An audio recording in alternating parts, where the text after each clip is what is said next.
This is Critical Nonsense, our high-lowbrow show about culture, science, and tech. This week, special guest Fabian joins us to talk about our local responsibility and also what kind of summer is coming up. Woo! I learned it from Mary-Kate and Ashley. This is what a Joey sounds like. And this is what an executive producer and Mary-Kate and Ashley fan club president, Jess Vander, sounds like. Hi, this is Jess. And this is what a special guest and modern nomad, Fabian Castro, sounds like. Yes, this is he. This is he. I am a modern nomad. Joey, have you noticed that when you introduce our guest after you introduce me, they are more likely to follow my format of extreme curtness? Hello, I am speaking. Hello, it is me. Welcome, Fabian. I don't know how I feel about this modifier that you've attached to my name. I feel like you are squarely a modern nomad, no, Fabian? Yeah, you could have really described me under anything, and I probably would have answered, yes, this is he. I'm so locked in right now. This is our special guest and sea salt sprayed hair, Fabian Castro. Sea salt from the Mediterranean, to be specific. Wow. No, Yeah. I wish. No European salt. Oh, here. no, you're not. Oh, that was a joke. You're not actually there. Yeah. No. No. Oh, cool. Brooklyn. Gowanus Canal sea salt. Wow, my Ooh. favorite. You may have bigger problems. This may be your last episode for health concerns. Short but sweet. Yeah. I collected the water next to the rotting corpse of a porpoise that swam into the Gowanus Canal. Gross. Gross. Say that 5 times fast. Rotting corpse of a porpoise. All right. Any housekeeping, any corrections department? Again, we're never wrong, but if we are, please let us know. Send it in. criticalnonsense@sylvain.co. You know, again, silence is acceptance. So if you're not correcting our wrongness, then it becomes rightness. Any housekeeping, Jess? Rate, review, subscribe. This is nonsense.com. We're on the YouTubes.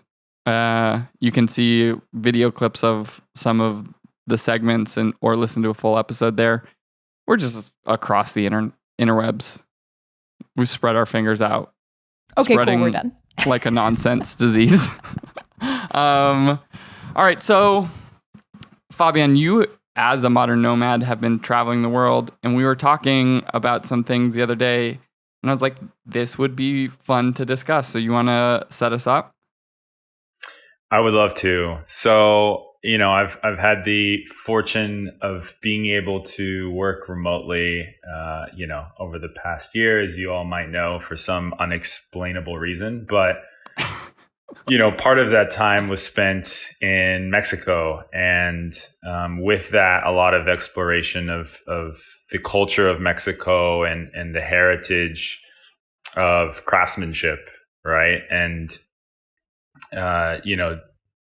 the practices and rituals that go with production and consumption and something that was immediately apparent to me when I arrived there and kind of shocking to see when I got back here was the amount of things consumed, whether it's food or clothes or art that is locally created and direct to the creator, right? You shop directly from the creator and producer of whatever you're buying for the most part. And the local supply chains are what's supporting you. So you go to the grocery store, you see avocados that are from Mexico, you see mangoes that are from Mexico, you see veggies that are grown there. You don't get the veggies selection that you might hear because it's not grown locally and the cost to import is a little too high.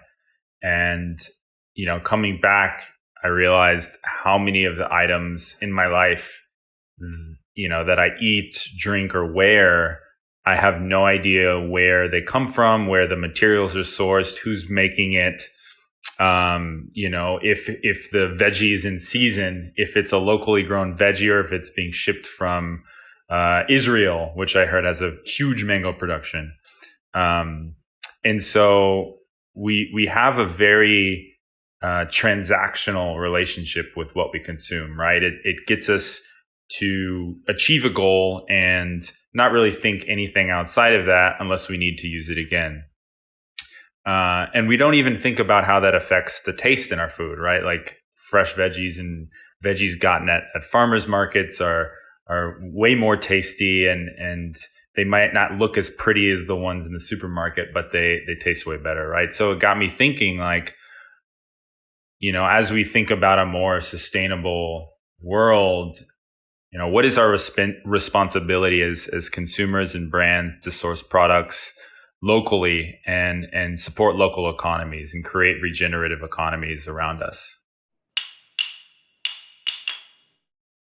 Yeah, this is really interesting from the perspective of sustainability, but it's also interesting from just sort of the like increasing like black box nature of the things in our lives that is so distributed and sort of like non-proximal, right? When we were talking about this, I was mentioning like, I don't know that there's anyone in my life that I have like a direct relationship with that works in manufacturing, right? Like there is a variety of different types of jobs and functions and professions and expertise and crafts people that I know and have relationships with.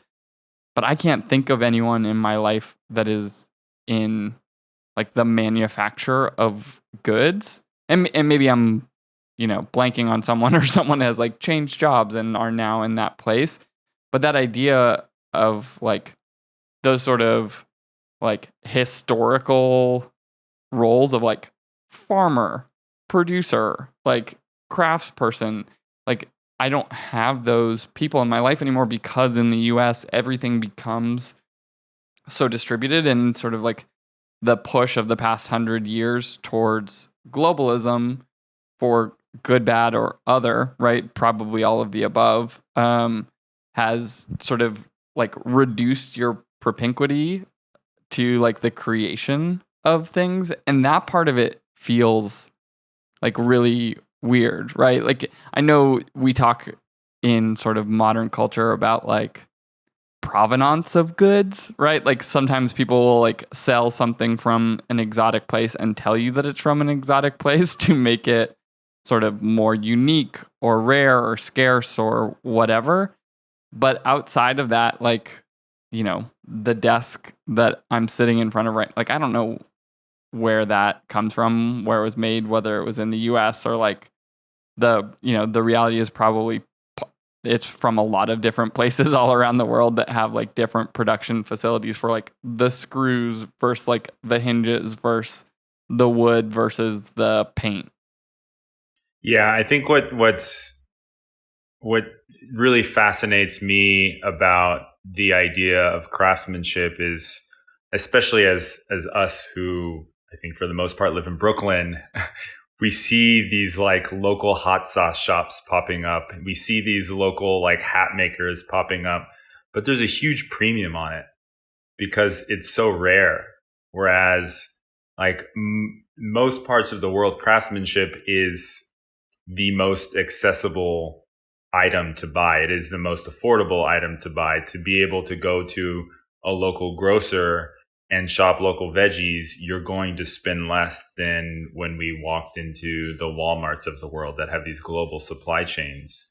Yet here they've been able to achieve these, economies of scale, if you will, that removes any kind of human interaction. There's then less, it's like a chain reaction where there's then less demand for the craft itself. The craftsmen then have to place a higher premium, and slowly they price themselves out of the market, and the market ceases to exist.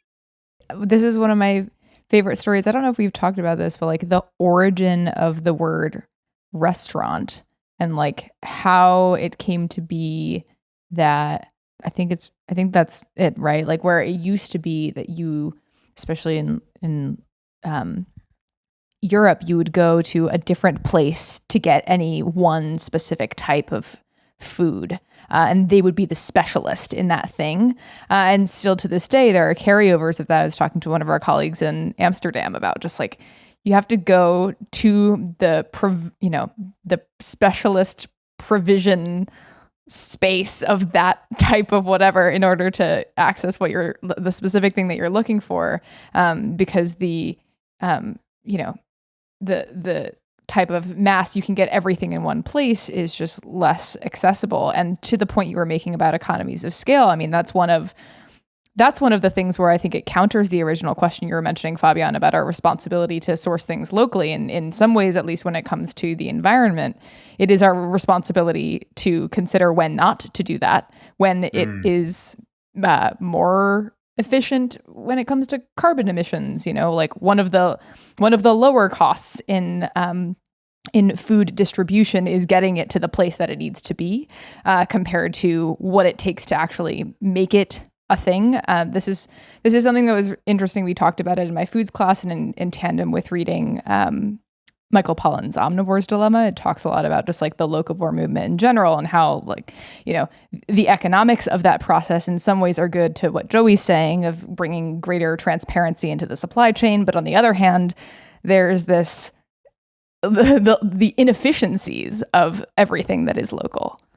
Yeah, that's to your point about like you don't live next to a local haberdashery in most places in the world, right? Like hats are more efficient to make en masse, both from like the production of like massive sheets of materials and things like that. And so that question of like the sustainability from an environmental perspective is like a really interesting one when you're thinking about hard goods, right? Like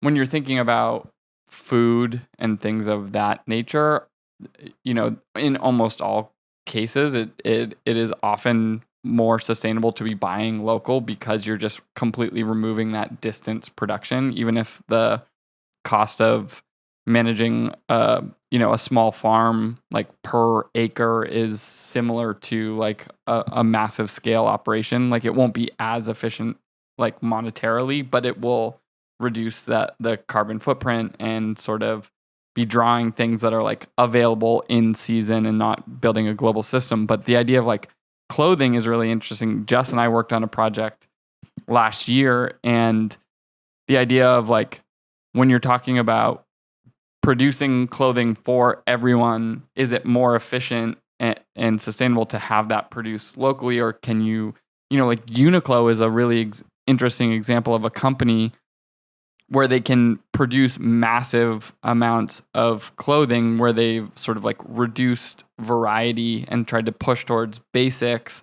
but produce high quality goods because they're not producing as like increased variety. And so it's, you can't really compete against that as like a local, clothier. And so that idea of like, in that case, it is potentially you're like doing this balance between cost value versus environmental value and your relationship with things and like what variety or access or volume of things that you actually need, right? Like if you're reducing the volume of things you need, then the economics like per item that you're willing to spend should increase, right? Like you should be buying fewer high quality things as opposed to like fast fashion or like wasting a lot of like monoculture foods that you're just like throwing away anyways. Yeah, and then there's also the question of volume and demand. The micro case study that happened when that Times article was aiming for the hot take that the best bagels are in Oakland, California at the Boychik Bagelry, which is actually where my brother, that was his local bagelry with the only bagels that even are palatable in the area. But, to him, that was just like the local place to get bagels. And you can go now to their website and see that they they said they have this caveat right on the front page that says, due to New York Times coverage, we are dealing with vastly greater demand than before and are struggling to adapt as quickly as we can. All of a sudden, there's this huge influx of people who are coming out of nowhere trying to get their hands on the best bagels ever, which, as then you saw the retaliations of all the bagel folk in New York who were just like, yeah, I don't know about this. But the idea that like the supporting of a local business could even go, too far. They don't have that scalability to produce the volume. Whether or not you have a ton of different bagel SKUs is irrelevant if you're not able to meet what people are asking you for, bagels, clothes, or otherwise. That that reminds me of a story we heard when we were in Mexico. We were going to see some art, and I'm not sure how familiar you are with James Turrell, but he has his lifelong project in Arizona on this like 60-acre ranch built into an old crater, I think, that was used for bomb testing way back in the days. And he's built this, James Turrell style skyscapes, and one day he said it's gonna open to the public. People know where that ranch is. Developers have come in and preemptively started creating developments around those towns that have driven the property value so high that it's driving out the locals to different towns. Granted, nothing is open to the public yet, but it's all speculative and development, right? And so there is this responsibility, I think, to be had by these platforms like the Times or whoever they may be that might be spilling these local secrets to the larger population, general pop, of how to be a responsible tourist, or be a responsible traveler, explorer, and consumer, to actually give back to the economies, right? And so where do we draw that line of like, this is supporting versus this is gentrifying or taking advantage of? Where does that, for us, where does that lead us in terms of exploring different cultures and getting outside of the norm? Yeah, there was an article that someone shared in like our company chat yesterday or the day before around how like food is the new like drops, right? Like there's like Action Bronson is doing like ice cream bars, and it's like streetwear style drops and things like that. And I think it's interesting when you're thinking about sort of like, in quotes, like late stage capitalism types of ideas coming into arenas where they historically haven't been, right? Like the idea with food, where a lot of the issues begin to come in, is when you want access to something that should otherwise not be available to you at that time, right? Like the fact that you mentioned mangoes earlier, right? Like you can get mangoes at like any time of year because someone has set up an operation in like the southern hemisphere somewhere where they're like harvesting a ton of mangoes so you can get them in the winter. And like in season as like a concept, which is something that people were always historically familiar with, right? Like there's like a white asparagus season in Germany that lasts like 3 weeks, and they have like a big festival, and then you can't get white asparagus anymore. And it's like every year you get it for a minute. Or like ramps, it as like an example of something that is like not easily like farm producible, and so it's just like people are like gathering them out in the wild. And like, so if you're go to a restaurant and they happen to be able to get their hands on some ramps, or you go to like a farmer's market or something, great, you got some. It was like 3 weeks and it's gone. And like that scarcity thing exists, and you get it in a moment. But when you all of a sudden push in this like supply and demand dynamics and scarcity and all of these things into food, where it was an arena maybe historically that like, oh cool, you got your hands on a thing, like maybe you got like a special occasion or a seasonal thing, and all of a sudden you want it all year round. That idea of like, we talk about it a lot in like the sort of modernization of the way that companies are thinking about purpose, right? Like the reduction or sort of tamping down of like the profit drive as being the sort of number one consideration when companies are producing things, and we expect that of them. But there's the reverse thing that you need to start, like sort of philosophically, we, like the greater you, capital Y, you need to be thinking about when you're buying things is like, do I need this? Like, what is my motive in purchasing this? Where we've been kind of like through the third industrial revolution and whatever, sort of pushed away from having those considerations because things were just showing up in the grocery store, and like as a culture and population, we weren't sophisticated in the way that we are now about those things. It's like now you kind of have to start asking those questions. And people are, right? This is one of the things that fascinates me so much about the modern spice economy, where and also I wax poetic about it to Aaron and Joey on a past episode, but companies like Hey Lala's Vanilla and Diaspora Spice Company are making that supporting of local infrastructure, but making it scalable incrementally to and expanding to global consumers is their way of sort of having the best of both worlds, and it's working. Like they're extremely popular, and even in the last year had huge boosts, whether it's because everyone was pandemic baking or also realizing that there's so many more ways we need to start changing up how we buy. But it's definitely starting to happen more. Some, supporting local, even if it's not local to you. Yeah, that's fascinating. It reminds me of what I know to be true about Bonnie plants. If you're familiar with them at all, they make they make about 75% of the edible plants that you see in like Home Depot or Lowe's. And their process, they're an older company, and they, again, one of those companies that kind of rebounded out of nowhere during the pandemic because everyone all of a sudden, saw there's a recession coming, there's food shortages. People were like, I need to grow my own food, save. It happens during every recession since World War II when they started with Victory Gardens because they needed people to actually help grow their own veggies, and there were shortages, and a longer story. But the point being is they are national brand, nationally managed, but they work with local farmers in each of like the 4 or 5 regions that they manage, grow everything locally and ship it out on a very carefully curated time frame. So by the time it hits the shelves at Home Depot, you have a baby plant rather than a seed and a sprout. Mm-hmm.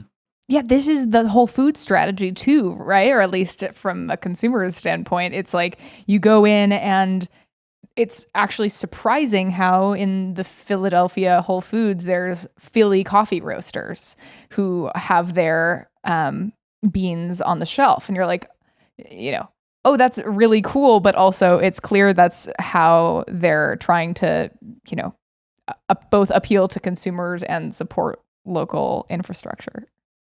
Yeah, I think there's something about this point too that is like, there's like a beautiful renaissance that comes out of a return to sort of a local orientation in these things. I remember being younger and like one of those embarrassing stories of like talking to some European friends, and I was like in my early 20s, and I was like, oh, America, like, I was like, how are you liking the experience? We were talking, and I was like, like great food, right? Like access to lots of food. And they're like, the food is terrible. And I was like, what? I was like so confused. I was like, oh, such a modern culture, and it was at a point where I hadn't had the opportunity to travel for work or for having like enough money to travel anywhere internationally growing up. And so I was like, you have these like seeds of American exceptionalism that are just like planted in your head, and you're like, all of a sudden you like step on one and you're like, oh, that's wrong.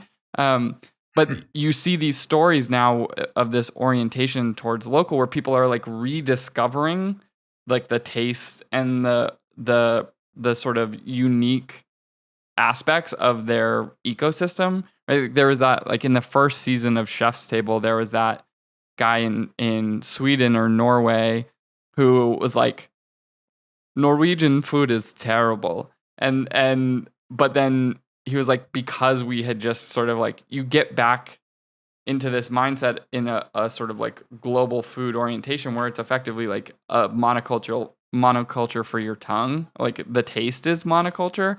And so all of a sudden he's like gathering like conifer leaves and like interesting mushrooms and like types of things that only come from that area, and now has like this world-class restaurant of flavors that people like had forgotten were part of like that sort of geography. And I think you're seeing that like, you know, everywhere, right? Not just in Scandinavia.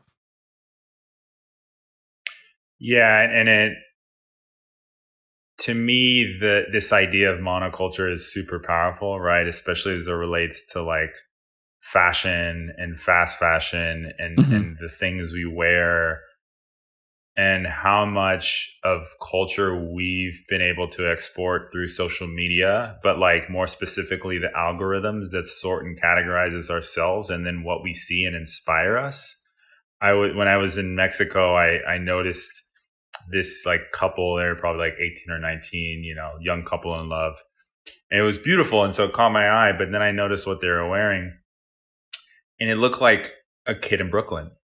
And I, you know, grew up going to Latin America. I had the privilege of going to Peru every summer where my family's from. And I always, whenever I would go there, I would notice the very different styles of fashion and culture that, you know, the images we saw and how different they were.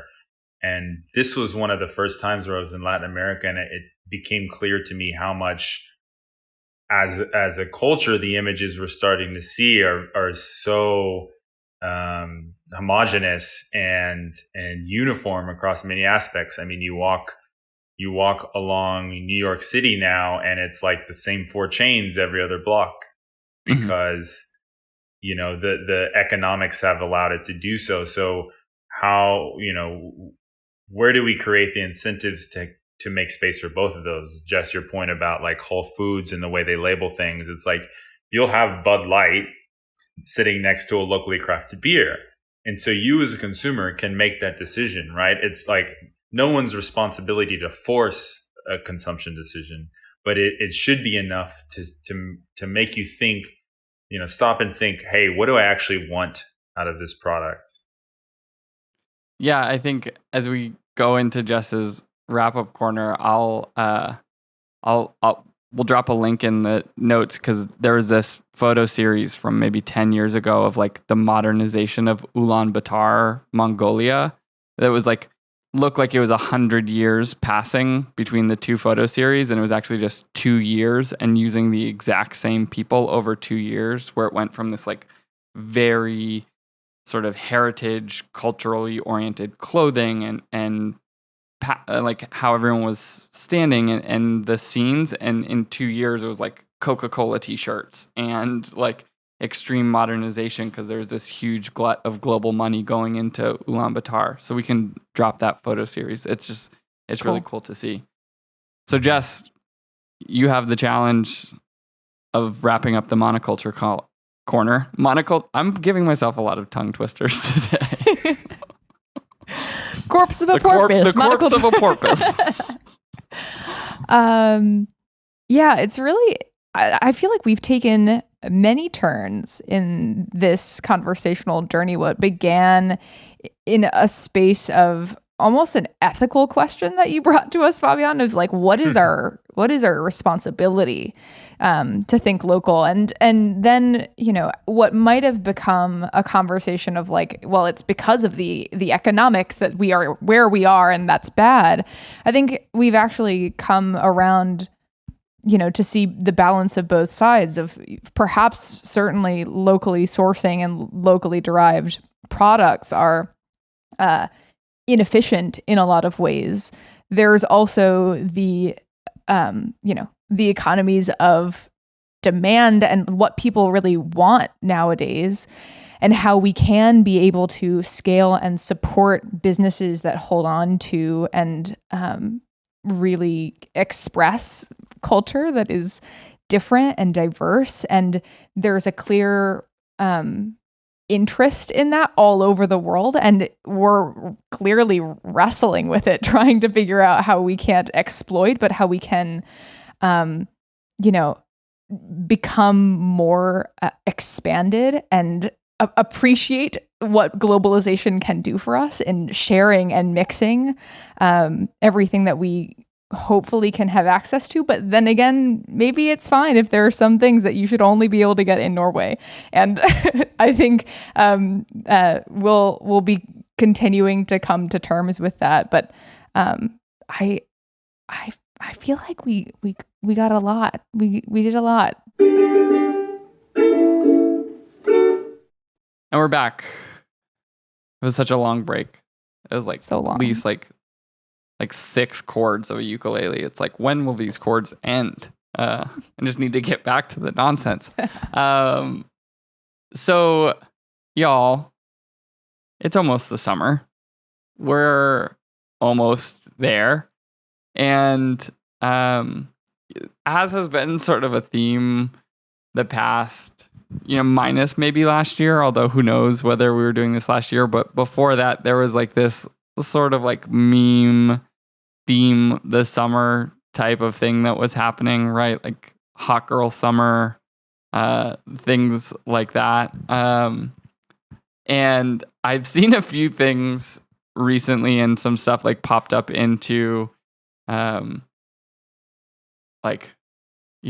above the fold of like the internet, I guess. I don't know how it like rose into some level of virality, but I saw a tweet yesterday or the day before that I'm going to pull it up just so I can read the exact wording of this. That it said, so we're just powering through hot drunk train wreck summer without processing all the grief. I love this for us. It's like Hemingway going to the French Riviera after World War I. And I was thinking about, that and Chet Hanks's Black Queen Summer / White Boy Summer t-shirts and merchandise. Chet Hanks is Tom Hanks' black sheep son, I guess. Rapper, entrepreneur, tattoo artist, Instagram influencer. I don't know. He is a guy on the internet that happens to be the son of Tom Hanks, but he was selling merchandise for Black Queen Summer and then White Boy Summer. Got some blowback for it. And so I was wondering with y'all if we want to do just a fun little exercise of trying to make some predictions and theme names for what's the theme of this summer. Yeah, so I think I will start by saying what began as a heartfelt and earnest attempt from Chet to encourage white boys to wear less Sperry's, wear less khakis, wear less J. Crew plaid, which I can 100% get behind, turned into an attempt to capitalize on some increased attention, more so than his normal South Beach Miami strolls and pointing at his bros. Because Mans looks like he could walk into any South Beach club and get in, no problem, and they probably know his name and have had a few Chet, problems. it's you. Chet, where's my $10? Yeah, he's definitely the black sheep son, but it was a nice beginning, and now we have the whole call and response that we often see on Twitter of what type of summer we got. And a recent tweet I saw was just around like how broke people are already getting. Like, it's expensive to go back outside, so like, spend all your money summer, I think, is really what we're going to see a lot. And we're going to see this initial like hypeness of people partying, and then that August lull comes around, and I think you'll see the streets empty out pretty quickly. Yeah. Real quick, just giving credit to that tweet I read that was from at Amy is _trying. Attribution where it's due. I mean, we can all look forward to hot drunk train wreck summer.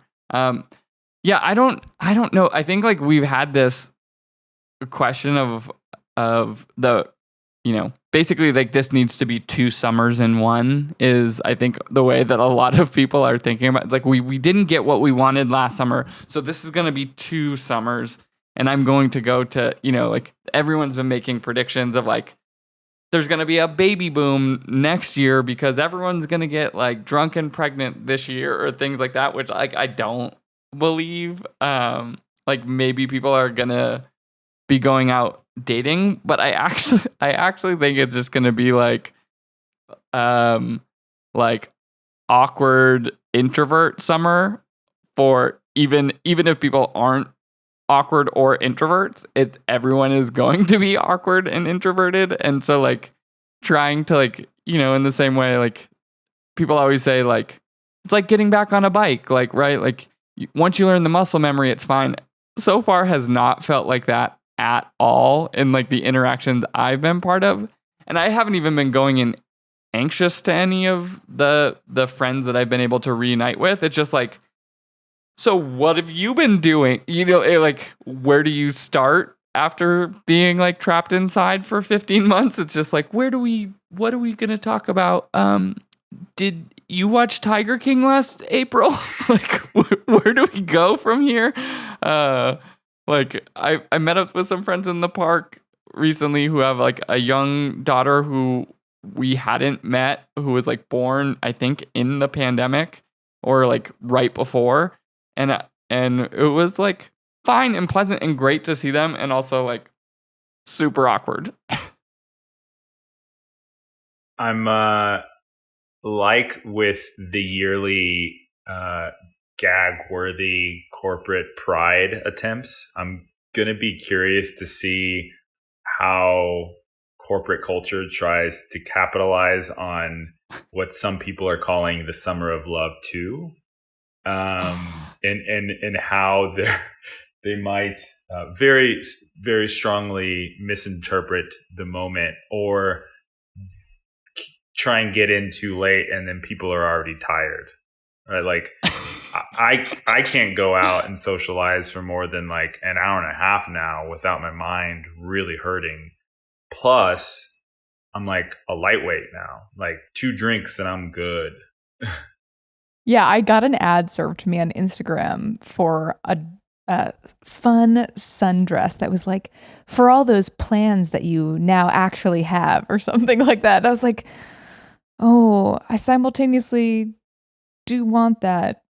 And no, I don't like this at all. Yeah, like it feels like there are like a lot of the sort of messaging around it is like making you feel bad. It's like, hey, remember when you did nothing last year?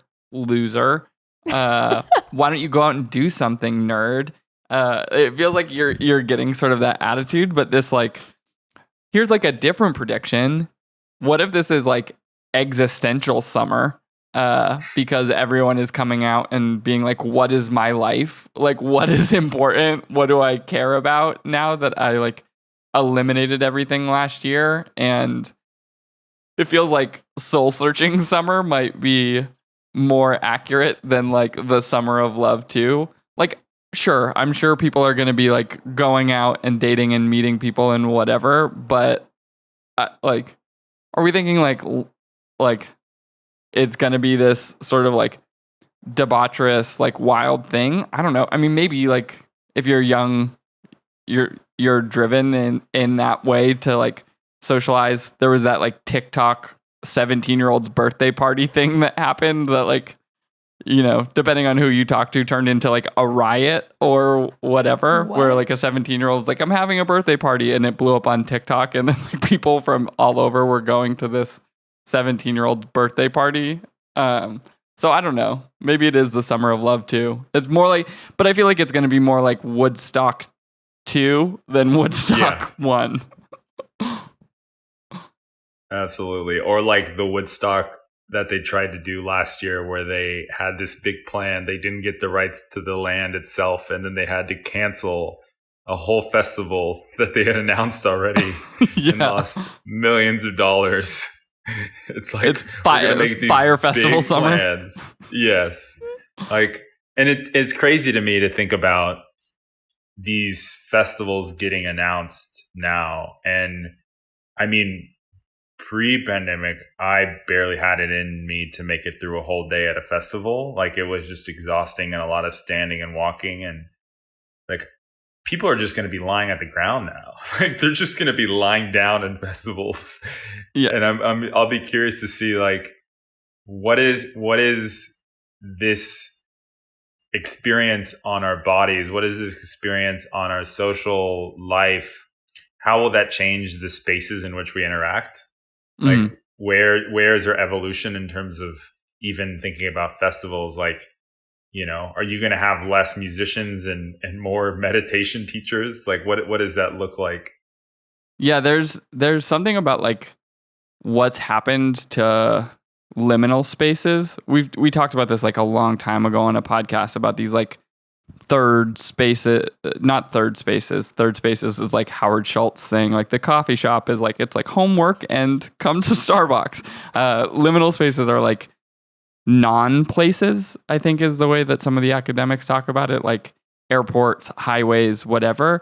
But liminal spaces have changed a lot over the past year, right? Where like streets are becoming parks and like restaurants are moving out into the streets and things like that. So that idea of like place and space, I think, is like a really interesting thing. Here's another prediction: bad manners summer, because we haven't been socializing. I mean, you've been seeing it at like a bunch of sporting events where people are going out for the first time to sporting events, and there's like all these things, like someone spit on Trae Young, someone threw popcorn on Russell Westbrook, like people are they threw a bottle at Kyrie Irving, like people are like going out and don't know how to behave all of a sudden, and it's going to be like bar fight summer. Like maybe that's what we're walking into. Yeah, I saw the first person I've ever seen get kicked off a plane the other day. Well, not the other day, a few months ago. She refused to put her bag. She was sitting in one of the rows where there's no seats in front of her, and she refused to put her bag in the compartment above while the plane took off. And she, tried to justify that the two flights she had come from before, they let her, and how it didn't matter, and like she could hold on to it. It wasn't going to do anything. And the flight attendant had to like go get her boss, and they both came over to talk to her. And it was one of the maskers that thinks you can only talk when you pull your mask down. One of those. It's like, I can't hear you if your mask is up. But she kept doing that, and the lady's like, please just keep your mask up. And she just got more and more heated. And then as soon as they announced the decision to kick her off the flight, she turned around and cried and like tried to bring me and my girlfriend into it and ask us like, was I mean? And I was like, look, this is their decision, not mine. But yes, you were. Bad manners summer. You were rude, and you need to realize these people are doing their jobs. Like, so I'll be curious to see, to your point, how frequently bad manners crop up, because we haven't had to exercise them in so long. Yeah. Jess, you feel like, do you have predictions? Well, I'm, as you may or may not be watching, trying to triangulate how all of these themes sit next to each other, attempting to create some kind of summer framework. And you can chime in to see how this is working for you, but loosely we're clustering in 4 spaces. Hot girl summer, correct me if I'm wrong, but seems to be encompassing the things like drunk train wreck summer and Love Summer and Broke Spend Your Money Summer, which are all kind of just like, let the animals out of the zoo kind of a thing, and just like, binging on life, which contrasts with what I'm loosely nicknaming Hot Mess Summer, which seems like where we forget how to do everything. And it's like, that's where the bad manners, the accidental birthday riots, and the bar fights come in, of just like, whoa, no, that goes way too far. And maybe, I don't know, maybe that is where Drunk Trainwreck goes. It's like when it like takes a bad turn. But these are also just sort of that like hedonistic side of what people expect from the summer. I think there's also this very internal side that covers on the other two clusters. One that's around this existentialism that you mentioned, Joey, and like, how do we deal with what changes now versus what we want to actually keep and stay?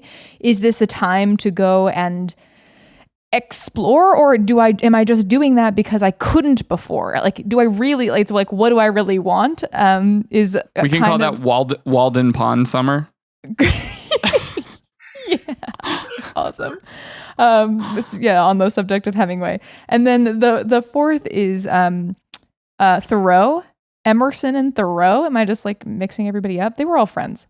Okay, and then the final cluster is about the negative side effects, which are like the awkward introvertedness, or just like, whoa, I forgot so much and I didn't remember. And one of the things that you guys hadn't talked about, but I think is really interesting, and I was telling another coworker this morning, is I expect people to be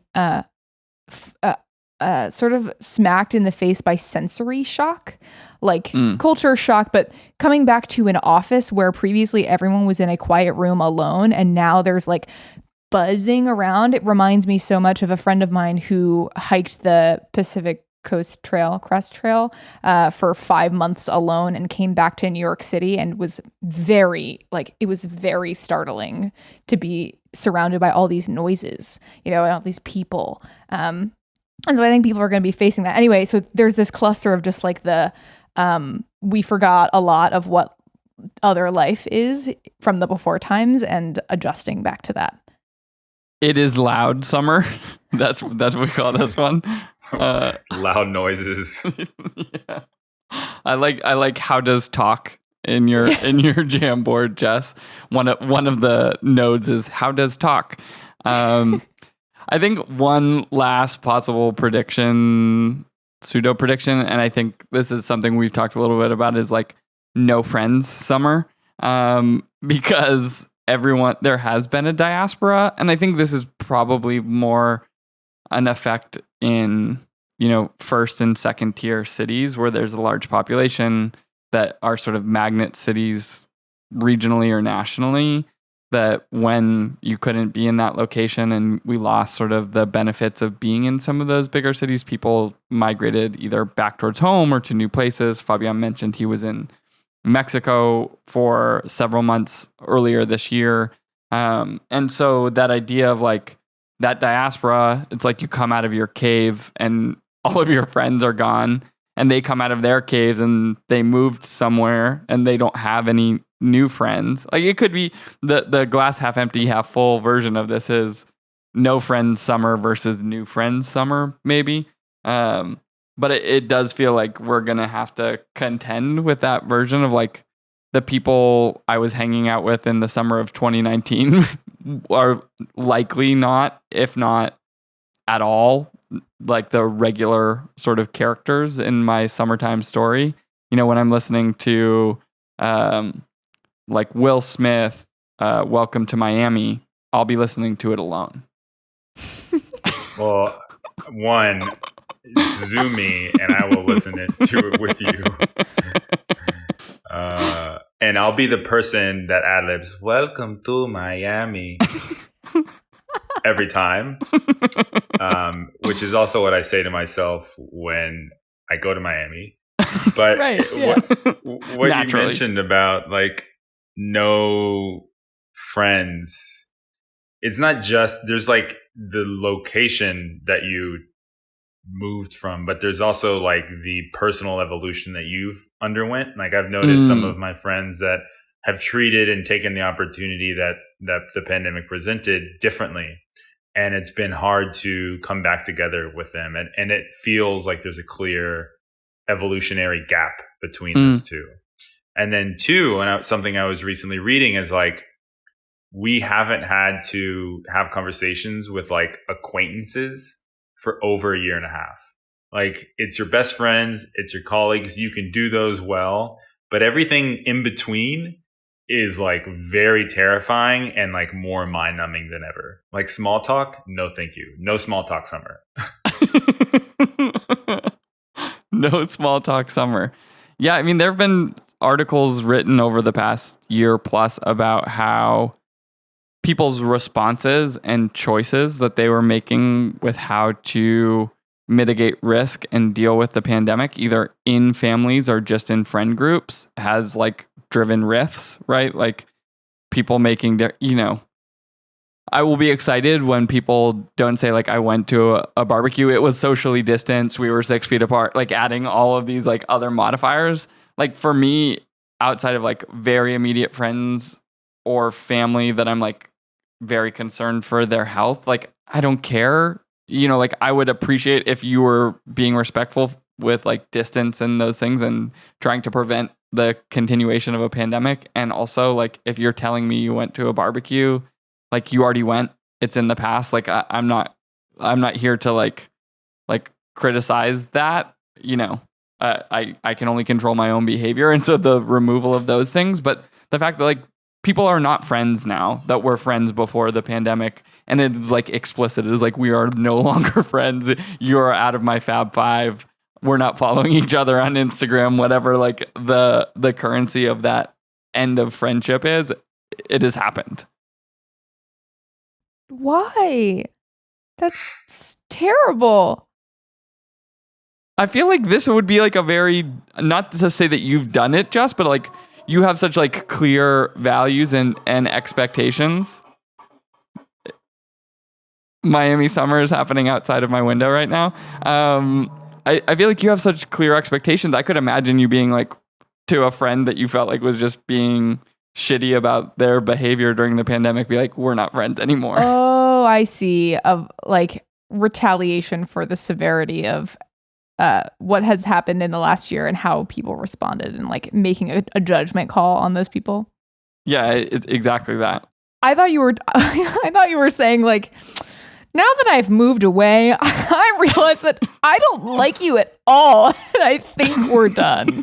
Well, that's kind of what Fabian was saying. Like people have been in a cocoon for 15 months, and it's like, what is are you a butterfly or are you a moth coming out of this cocoon? And like, people have gone in different directions. Like we were all sort of put into this like hyperbaric chamber, and how do we deal with the pressure and like what's important coming out of it? I think people have made new decisions.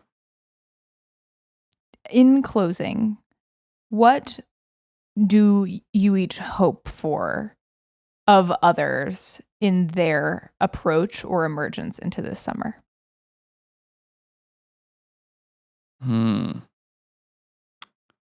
What do I hope for? I hope for like respectful venting. I feel like there's like a pressure valve that needs to be pulled, and I think like be respectful of other people's space and decisions, and don't be mean, don't be violent, those types of things.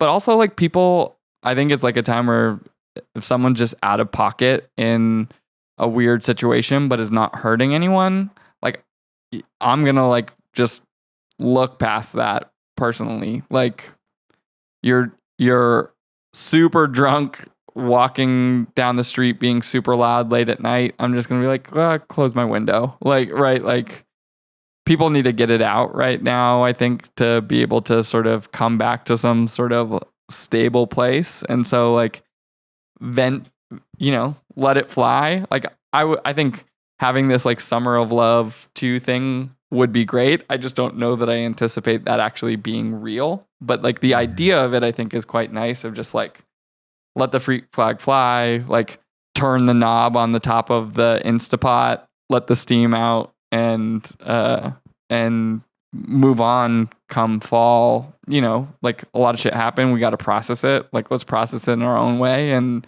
if that means just being out of pocket a little bit more than usual, then like, great. Don't throw bottles or spit on professional athletes as the mechanism to do that. Find some more productive ways to air it out. Yeah, that's a great question. I think beyond the no small talk for me is just like, I think there's 2 things. One is intention. So like, don't just go wake up at 11 a.m. and go do drunk brunch and figure out the day. Like that's just boring. I'm very anti-brunch, so we could have another podcast on this. But it's not basic brunch summer. Yes, but like bring together groups of friends that you know will get along for specific moments in specific places. And I don't know if I ever shared with y'all, but over the pandemic, I loved getting into pastries, and so like every serving size is always 8 pieces.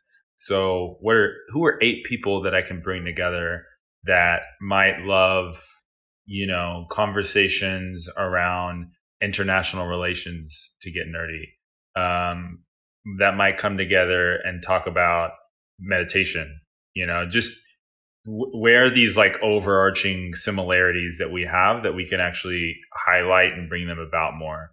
And kind of related to that is intimacy. Like, don't just have superficial conversations. Don't just go back to your friend groups and talk about what you did.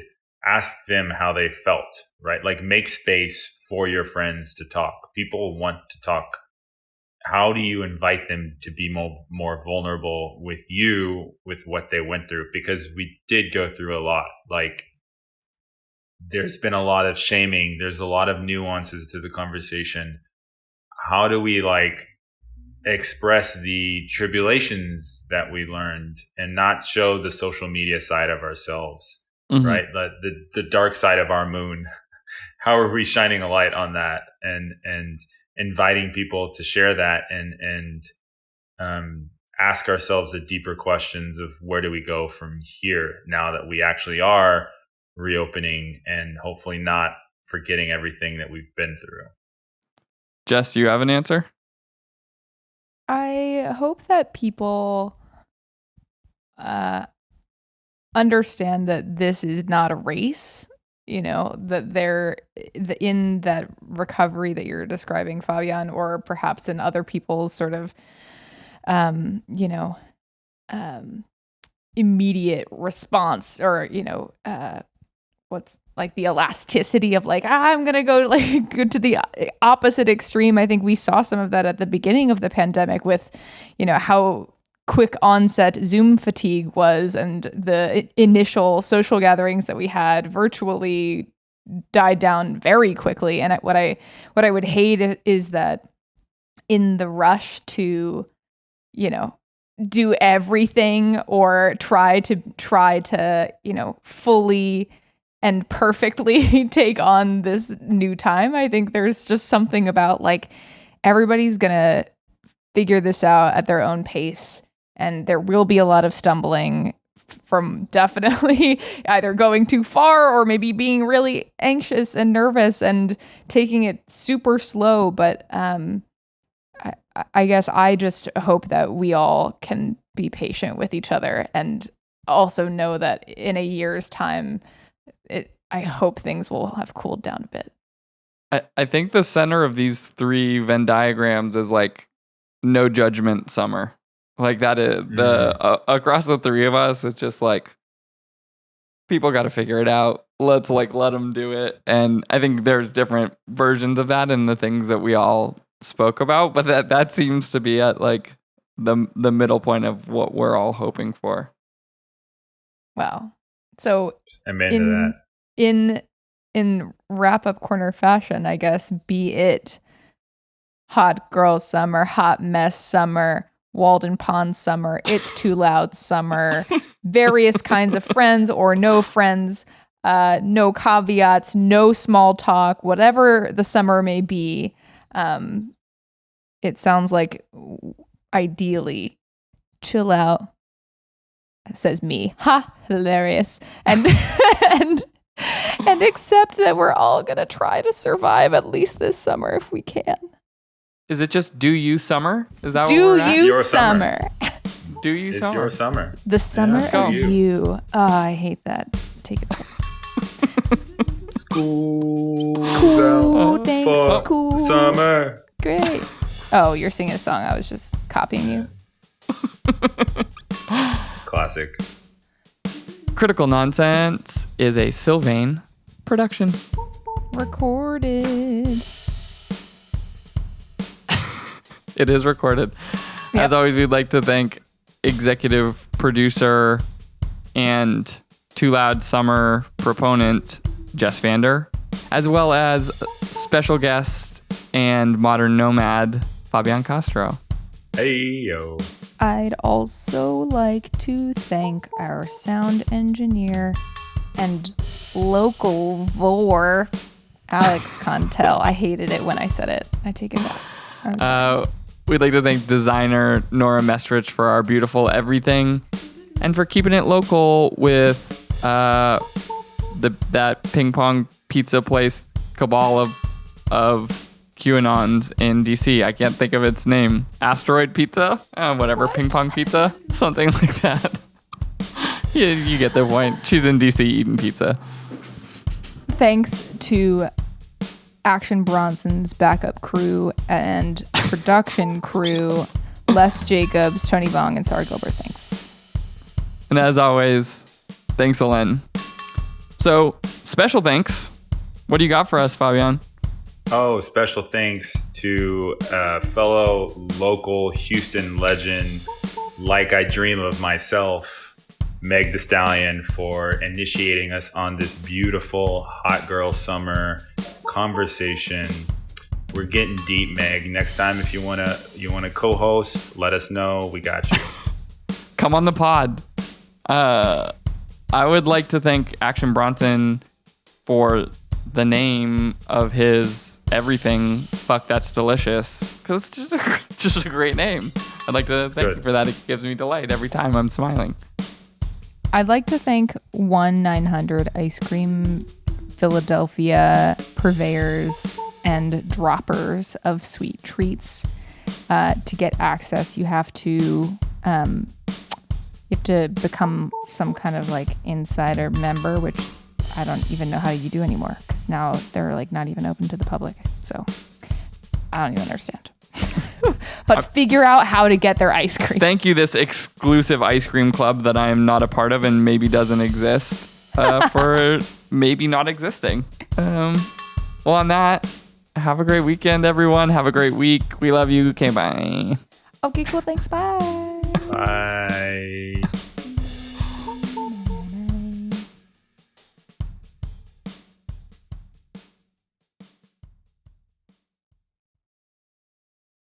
Can't do it. You just need to get a mind palace. You can borrow mine. I can do tons of mnemonics, but if I try to memorize, why can't I pull this up? D&D is really fun for me because I have a spatial memory, and so we'll go back somewhere or something, and it's like, I'm like, oh, let's go. Can I investigate that thing in a place that we were in like weeks ago? And like, why do you remember that it's there? I'm like, because everything is like spatially oriented. Like that's how I remember things. Are you also good at directions? Yes.